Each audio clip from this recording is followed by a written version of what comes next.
સુરતમાં વધુ એક હિટ એન્ડ રનનો બનાવ સામે આવ્યો છે. આંખના પલકારામાં પૂરપાટ ઝડપે આવતી કારના ચાલકે બાઇક સવાર પરિવારને ઉડાવી ફરાર થઈ ગયો હતો. આ મામલે મૈદરપુરા પોલીસમાં ફરિયાદ નોંધાવવામાં આવતા કાર ચાલક વિરુદ્ધ ફરિયાદ નોંધીને શોધખોળ હાથ ધરવામાં આવી છે.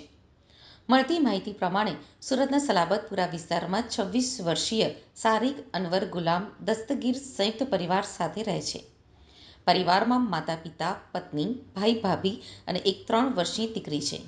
સારિક ટેક્સટાઇલ માર્કેટમાં સાડીઓનું કટિંગ અને ફોલ્ડિંગનું કામ કરીને પરિવારનું ગુજરાન ચલાવી રહ્યો છે. ગત 9મી ફેબ્રુઆરીના રોજ રાત્રે સારિક તેની ગર્ભવતી પત્ની અને 3 વર્ષીય દીકરીને લઈને બાઇક ઉપર ફુલવાડી ખાતે આવેલી દરગાહ ઉપર દર્શન કરવા માટે નીકળ્યા હતા. ત્યાંથી રાત્રે 11 વાગ્યે દર્શન કરીને પરત ઘરે ફરી રહ્યા હતા. સારિક બાઇક ઉપર પરિવાર સાથે મૈદરપુરા ગોતાલાવાડી અને લાલ દરવાજા વચ્ચે આવેલા સુઝુકીના શોરૂમ પાસેથી પસાર થઈ રહ્યો હતો.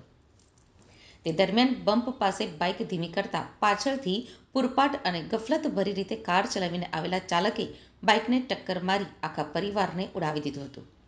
ગર્ભવતી માતાએ બાળકીને પકડી રાખી હતી અને રોડ ઉપર પટકાયા હતા. પતિને પણ ઈજા થવા છતાં કાર પાછળ દીકરીને ઉઠાવીને દોડ્યો હતો. જોકે કાર ચાલક અકસ્માત બાદ ફરાર થઈ ગયો હતો. આ અકસ્માતના પગલે આસપાસથી લોકો દોડી ગયા હતા અને ઈજાગ્રસ્ત થયેલી મહિલાને ઉંચકીને સાઈડમાં લઈ ગયા હતા.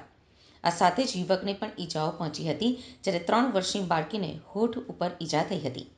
ત્યારબાદ ઈજાગ્રસ્ત પતિ-પત્ની અને તેની 3 વર્ષની દીકરીને 108 મારફતે સારવાર અર્થે ખાનગી હોસ્પિટલમાં ખસેડવામાં આવ્યા હતા. ત્યાંથી વધુ સારવાર અર્થે આખા પરિવારને સુરત સિવિલ હોસ્પિટલ ખસેડવામાં આવ્યું હતું, જ્યાં ત્રણેયને દાખલ કરીને સારવાર આપવામાં આવી રહી છે. આ અકસ્માત બાદ હોસ્પિટલમાં દાખલ કરાયેલા પરિવારમાંથી 3 વર્ષીય બાળકીના હોઠ ફાટી ગયા હોવાથી અંદર અને બહારની સાઈડ એમ બંને તરફ 4 ટાંકા લેવાની ફરજ પડી હતી.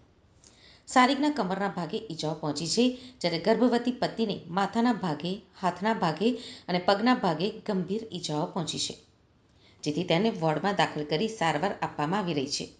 આ મામલે સારિક દ્વારા અજાણ્યા કાર ચાલક વિરુદ્ધ મૈદરપુરા પોલીસમાં ફરિયાદ નોંધાવવામાં આવી છે અને પોલીસે સીસીટીવી ફૂટેજના આધારે કાર ચાલકની શોધખોળ હાથ ધરી છે.